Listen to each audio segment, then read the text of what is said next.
I want to make it clear, Honorable Speaker, that my entire tribulations and trials in the ODM party are because of my continued insistence on implementation of the promises that were made by none other than the head of state to the family of devolution, to the ODM party, and most significantly, to the late Raila Amolo Odinga.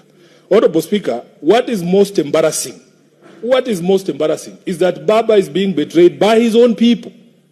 By his own people. On this one, I'm not even going to blame William Ruto. For the first time, I am going to excuse the president on this one.